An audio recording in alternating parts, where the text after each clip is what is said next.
Bueno, antes que nada quiero agradecer al comité organizador del Colegio Mexicano de Urología por este esfuerzo que están haciendo por este formato virtual de este año. Desgraciadamente todavía tenemos que estar de manera virtual y no presencial.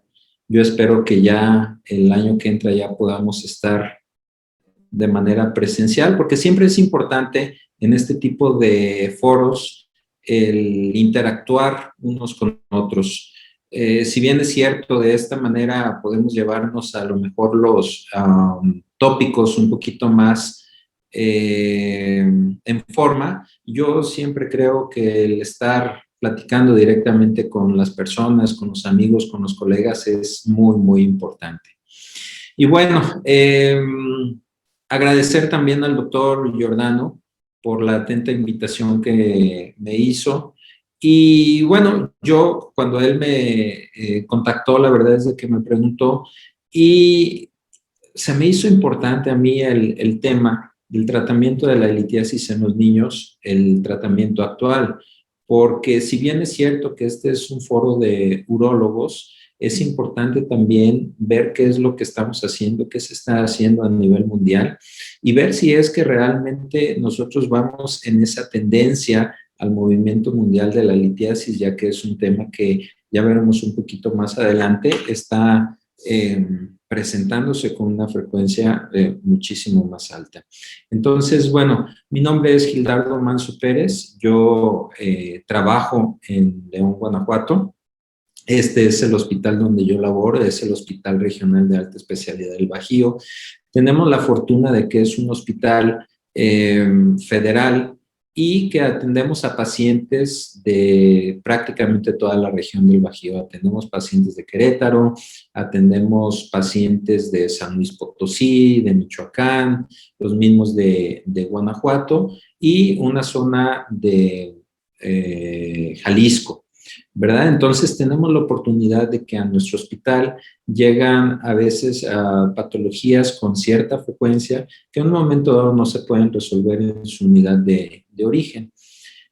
Quiero hacer una pequeña introducción con una frase del señor Mahatma Gandhi, un dirigente social hindú eh, bastante importante. Él decía, no hay camino para la verdad, sino que la verdad es el camino. Y esto viene a colación porque a lo mejor lo que en el andar diario, en nuestra práctica médica, vemos como una verdad y llegar hacia ella, a lo mejor en el transcurso del tiempo esto puede llegar a cambiar. Y creo que es lo que está pasando con el tratamiento de la litiasis, sobre todo en los niños. Anteriormente, yo siempre que me toca o tengo la oportunidad de charlar con diferentes colegas acerca de este tema, yo les digo que durante mi etapa de formación como urólogo pediatra, probablemente yo vi a lo mejor dos, tres casos en un año. Y yo estuve también en un hospital de referencia, a lo mejor más grande que en el que estoy actualmente. Entonces, ¿a qué es a lo que voy? Anteriormente este tipo de casos llegaban de manera muy, muy, muy esporádica con el urólogo pediatra. Ahorita yo creo que este tipo de casos lo vemos con mucha más frecuencia. A lo mejor lo que antes yo veía en un año, ahorita lo estamos viendo a lo mejor por mes. Es una situación que ha aumentado bastante en frecuencia y vemos este tipo de casos como las imágenes que vemos aquí, con una litiasis múltiple, con una litiasis de gran tamaño, donde probablemente aquí no esté la información, pero a lo mejor con unidades Hounsfield bastante altas. Entonces, para comenzar, a mí me gusta hacer un planteamiento sobre todo de varias cuestiones que necesitamos nosotros tener en mente. Si bien es cierto que la litiasis en adultos es un padecimiento extremadamente frecuente, sí sería conveniente nosotros como tratantes de la edad pediátrica preguntarnos todas estas cosas. ¿Realmente es la misma piedra? O sea, una piedra que nosotros detectamos en un niño es la misma que nosotros vemos en el paciente adulto, es igual de dura, es igual la recurrencia que va a tener, son las mismas causas. La dieta, todo lo que ya sabemos, el cambio climático, dietas altas en sodio, dietas altas en proteínas, o sea, todo este tipo de cosas realmente pueden llegar a afectar. Es el mismo tratamiento para el adulto que para el niño, es el mismo equipo que en un momento dado nosotros podemos utilizar. Entonces, estas cosas son las que nosotros podemos tener o debemos de tener en mente para poder hacer una valoración adecuada y un tratamiento entonces oportuno para cada caso. Entonces, algo que es importante y una premisa que muchas de las veces es hasta cómico decir, ¿el tamaño importa? Yo creo que en este caso sí, el tamaño sí importa.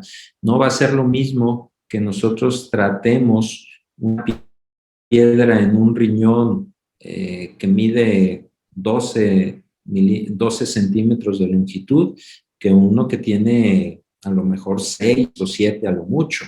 Incluso la misma consistencia. Sabemos que el riñón del adulto es más fijo que el riñón del niño. El riñón del niño es muy móvil. A la hora de que nosotros vamos a hacer algún tratamiento, debemos de tener en mente eso, sobre todo también el tratamiento percutáneo. Debemos de tener en mente que muchos de estos niños tienen riñones móviles, entonces eso también lo debemos de tener en mente. Entonces, en la litiasis de los niños, el tamaño yo creo que sí importa e importa mucho. Hay diferentes publicaciones que entonces han estado mencionando ya el aumento de la incidencia de la litiasis en niños. Hay quienes llegan a mencionar que es 2 o incluso 3 veces más frecuente en un lapso, digamos, de 10 a 15 o incluso 20 años. Entonces, esto es algo que nos está llegando, nos está comiendo. Hay una zona geográfica a nivel mundial que es el Medio Oriente, que es donde se encuentra Turquía y otros países, India, donde la incidencia es, o prácticamente esta patología es endémica. Aquellos países tienen casos a diario y tienen casos para hacer incluso una gran cantidad de papers que es de entonces de donde nosotros tomamos la información para atender a nuestros pacientes. Si uno busca en cualquier buscador de médico, nos vamos a dar cuenta de que muchos de la información viene precisamente de allá. ¿Por qué? Porque es donde tienen una alta incidencia de pacientes con litiasis en edad pediátrica. Y bueno, este artículo únicamente lo quiero comentar porque a final de cuentas, anteriormente, cuando nosotros como médicos reuníamos a lo mejor 20 casos, pues esto ya era para llamar la atención y entonces teníamos las puertas abiertas para hacer publicaciones. Situación que ahorita, como bien mencionaba, pues es muy, muy diferente. Tenemos entonces esta publicación donde vemos, vienen referidos lo que estaba sucediendo en el año 1997, hicieron una comparación con el 2012. También hicieron una diferenciación entre géneros. Por ejemplo, en el género femenino, en menor de 10 años, vemos que la incidencia por 100,000 habitantes estaba de 4 en el 97 y en el 2012 bajó incluso a 3, que yo creo que es la parte en la que se mantuvo e incluso disminuyó, pero vemos en los rubros de 10 a 14 y de 15 a 19 años prácticamente se duplicó. Y en hombres pasa exactamente lo mismo.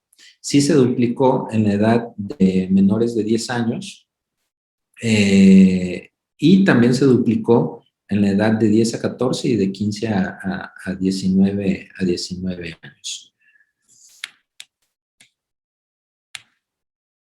Algo bien importante es que, por ejemplo, y esta diapositiva la quise yo ejemplificar porque en niños que tienen una edad por encima de los 11 años, probablemente ya los podemos tratar como un adulto, pero un gran porcentaje de la litiasis en edad pediátrica se presenta por debajo de esta edad, antes de que llegue la adolescencia y el crecimiento, sobre todo físico.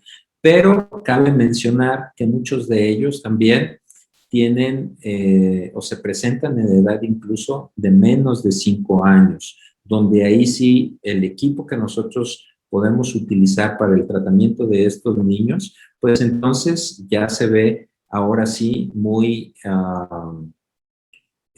cambiado. Si nosotros nos metemos entonces a hacer algunas relaciones en palabras en PubMed, pues entonces vemos que, por ejemplo, aquí hice un pequeño ejercicio, la palabra children y la palabra stone, entonces tiene 70 resultados. Y si nosotros la comparamos únicamente con la palabra renal stone, entonces son 107 resultados. ¿Qué quiere decir esto? Que cada vez las publicaciones en edad pediátrica también pueden llegar a irse equiparando con lo que vemos en la edad de adulta. Entonces, cada vez más los urólogos pediatras estamos metidos en el tratar de discernir qué es lo que estamos haciendo, pero también hacerlo de buena manera. Entonces, bueno, ya tenemos aquí a nuestro niño, y resulta de que por cualquier situación, a veces por estudios donde estamos buscando algunas otras cosas, porque el niño sangró, porque tuvo fiebre, etcétera, etcétera, pues nos damos cuenta de que este niño tiene una litiasis. Si esta pregunta me la hubiera hecho hace 15, 20 años, probablemente, sin lugar a duda, hubiera dicho que a lo mejor la litotricia extracorpórea es o era el método de elección para resolver este tipo de problemas. De hecho, creo que estuvimos tratando durante mucho tiempo también la la litiasis con litotricia extracorpórea de una manera a lo mejor no tan adecuada. Hay litotriptores que tienen las burbujas, que es esa cosita azul que se ve ahí, para edades pediátricas, y no en todos los sitios también tenemos litotriptores con este tipo de características. Pero a final de cuentas, pues era lo que nos decía, que entonces tenía una mejor resolución y que litos renales o litos ureterales, pues entonces los podíamos tratar de esta manera. Pero entonces, con el advenimiento cada vez más de la tecnología que entonces nosotros comenzamos a utilizar para el tratamiento en los adultos, pues las ópticas empezaron a mejorar, los diámetros de los equipos también empezaron a disminuir y entonces hubo cada vez, por ejemplo, ureteroscopios de menor calibre y podíamos entonces ofrecer a un niño una ureteroscopía semirrígida. Los ureteroscopios flexibles también empezaron a mejorar su calidad de óptica. Ahorita ya tenemos ureteroscopios incluso digitales que tienen una óptica bastante importante. Los canales de trabajo también comenzaron a aumentar.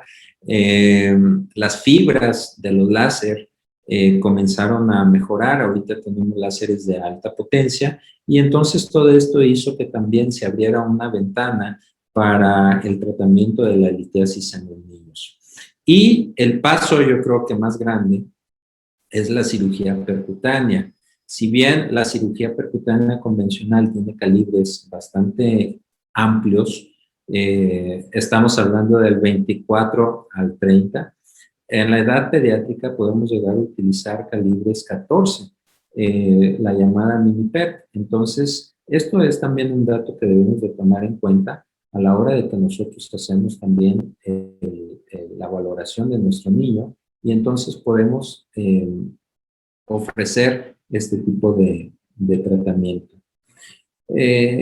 Hago referencia a este artículo porque esto fue en el 2007, el doctor Gómez Fraile participó, el actual presidente de CIU, en donde ellos recolectaron 1, 2, 3, 4, 5, 6, 7 pacientes y todos fueron tratados de manera endoscópica o más bien utilizando la endourología. Si nosotros vemos el paciente de mayor edad, tiene 13 años, fue el único que se sometió a una nefrolitotomía percutánea.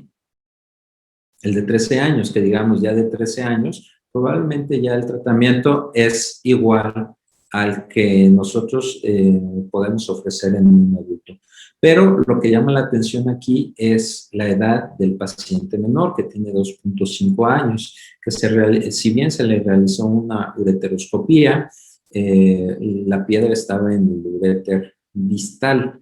Entonces, esto es de llamar la atención. Yo creo que si bien en este foro probablemente habrá muchos urólogos pediatras, también habrá urólogos de adultos, pero en lo personal el niño más pequeño que yo he tratado es de 8 meses, también con una litiasis ureteral, donde no tuvimos ningún problema para introducir el equipo. Yo creo que el uréter del niño es un uréter que da mucho de sí, que puede dar mucho de sí.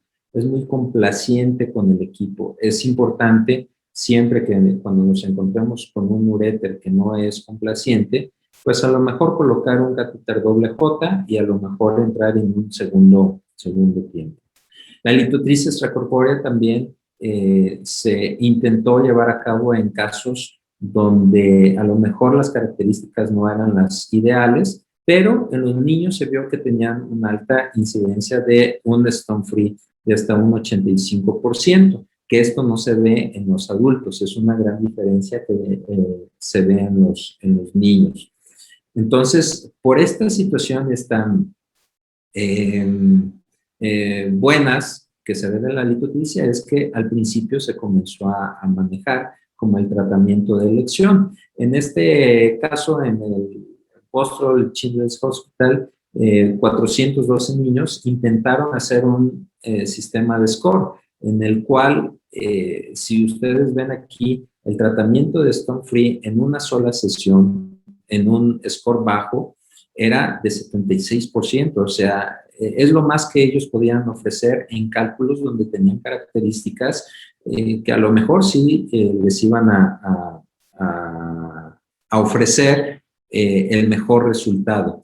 Pero ya cuando las características del lito cambian y eran litos difíciles, ven ustedes que hay incluso hasta de 30 o de 42% en 2 o 3 sesiones, incluso en más. Entonces, hay que tener muy en mente esos porcentajes. Hay artículos donde reportan el 42% y tratando de hacer una selección de cuáles variables son las más contradictorias para tratar de ofrecer este tratamiento, bueno, el cálculo menor de 12 milímetros, un 58%, y las unidades Hounsfield de un 81%, que a veces es difícil tratar de encontrar o de toparnos con un lito que te vaya a ofrecer estas características para que entonces la litotripsia extracorpórea sea el tratamiento adecuado. Entonces, fue cuando entonces empezamos a ver que a lo mejor podíamos intervenir a niños con la ureteroscopía. Entonces empezaron a ver este tipo de publicaciones donde ellos tenían 120 procedimientos, pero en global, vean ustedes que el éxito del Stone Free era del 91%, incluso en niños menores de 7 años se vio que el Stone Free podía llegar incluso hasta un 93% con ureteroscopía y láser. Entonces comenzó a cambiar esta idea que teníamos en el pasado, donde la litotripsia extracorpórea era el tratamiento de elección, y empezamos a cambiar y a ver que la ureteroscopía y la cirugía percutánea, lógicamente con urólogos que tuvieran ciertas habilidades, pues entonces podrían tener una alta porcentaje de éxito. Aquí vemos en este artículo donde ellos comentan incluso hasta un tasa de éxito de stone free con una ureteroscopía semirrígida de un 90%.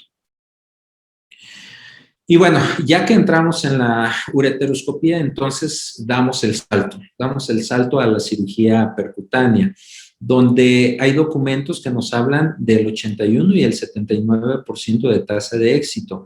Estamos hablando de que entonces ya cuando nosotros pensamos en hacer una cirugía percutánea, estamos hablando de piedras de ciertas características, a lo mejor que son muy grandes o que tienen unidades Hounsfield bastante altas. Entonces, esto debemos de tomarlo en cuenta. Siempre que vamos nosotros a tratar a un niño, y ese es un consejo, es lo que nosotros hacemos, que siempre tenemos a la mano el láser de alta potencia. ¿Por qué? Porque si bien en el adulto es importante el tiempo quirúrgico, en el niño es todavía más. Y logramos, en este documento se logró un 85% de stone free. Todos esos artículos los traigo a colación únicamente para que vean que cada vez más estamos metiendo la urología en el tratamiento de la litiasis en niños. Y estas son las guías europeas donde aquí los traigo a colación para que vean que cada vez la litotripsia extracorpórea está dejando de ser el tratamiento de elección para ciertos cálculos. Y entonces, bueno, tenemos este tipo de casos donde vemos piedras de gran tamaño. Esta creo que tenía 1200 unidades Hounsfield, entonces una piedra bastante dura en la pelvis renal. Y yo tengo la bendición de tener un gran endourologo a mi lado, que es el doctor Braulio Manso, donde él simplificó una técnica que es la técnica bipolar de 0,90, donde se hace en supino, no en prono, y eso te da muchísimas ventajas que ya prácticamente todos conocemos. Aquí les dejo los datos de la técnica que él describió, el DOI, para quien tenga oportunidad de verlo. Y la verdad es de que con esta técnica se bajan muchísimo el tiempo de exposición a la fluoroscopía, y aparte es muy fácil de enseñar y de aprender. Entonces nosotros tenemos este tipo de pacientes, hacemos el marcaje, los límites para nuestra zona segura es la cresta ilíaca, 11 y 12 costilla y la línea axilar posterior. De ahí no nos debemos de mover. Entonces, hacemos dos proyecciones. La primera es, entonces, la visión del riñón en 0 grados, que es la imagen de arriba, donde ustedes ven que ahí colocamos una aguja para ver, entonces, el cáliz que nosotros queremos puncionar. Y la segunda imagen, a su derecha, y la imagen de abajo, entonces, vemos el nivel en el cual nosotros vamos a funcionar. El primero es el cáliz y el segundo es el nivel, 0 y 90 grados. Y entonces en esta imagen aquí tenemos las dos agujas marcadas. La aguja que está en la parte superior es la dirección del cáliz y la aguja de abajo es el nivel donde nosotros hacemos la punción. Y entonces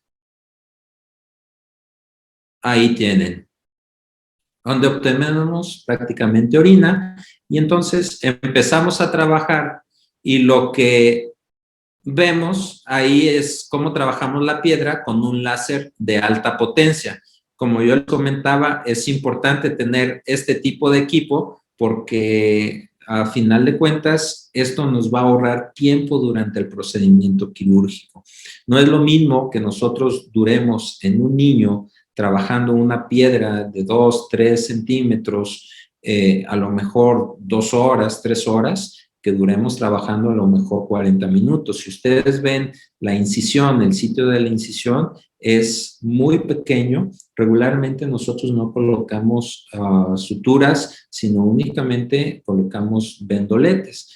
Y dependiendo de cómo haya estado el procedimiento, incluso el paciente se puede quedar sin sonda de nefrostomía, que este fue el caso, una piedra de casi 3 centímetros, donde no dejamos sonda de nefrostomía, ni catéter doble J.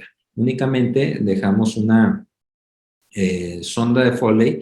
A lo mejor durante un día es importante el reposo después de este tipo de procedimientos.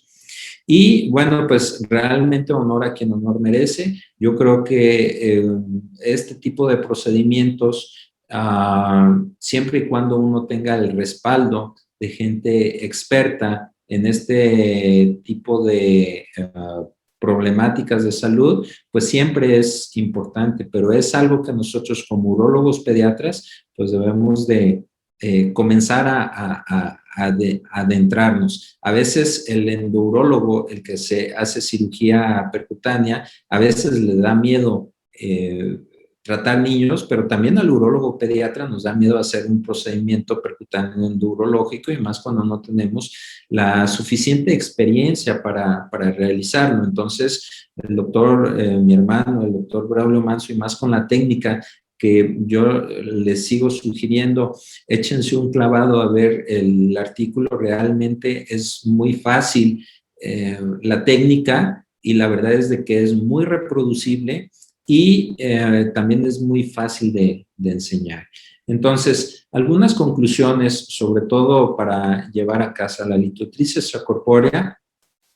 Si bien fue el tratamiento de elección hace tiempo, actualmente sabemos que tiene bajas tasas de stone free en ciertas características de cálculo. Hay una mejoría importante en la calidad de los dispositivos endurológicos que actualmente tenemos a la mano y que, bueno, con ello tenemos que hacer uso de estos para tratar de ofrecer un mejor tratamiento a nuestros niños. El tratamiento endurológico es técnicamente posible hoy en día en todas sus diferentes modalidades y cada vez veremos menos cirugía abierta y de litotricia extracorpórea en el tratamiento de la litesis en niño. Eso yo no tengo absolutamente ninguna duda. La litotricia extracorpórea cada vez quedará como tratamiento de segunda línea en la mayoría de los casos y reservándose únicamente para ciertos casos, pero muy, muy definidos, no como lo era antes, que era el tratamiento de elección para prácticamente cualquier caso de litiasis infantil. Y bueno, con esto doy por terminada mi intervención en este módulo de urología pediátrica. Estos son mis datos. Soy profesor titular del Fellowship de Urología Pediátrica, avalado por la UNAM, mi correo electrónico, mis redes sociales, por si alguien quiere contactarme y en un momento dado tener un poquito de mayor información acerca de este o cualquier tema en urología pediátrica. Muchísimas gracias.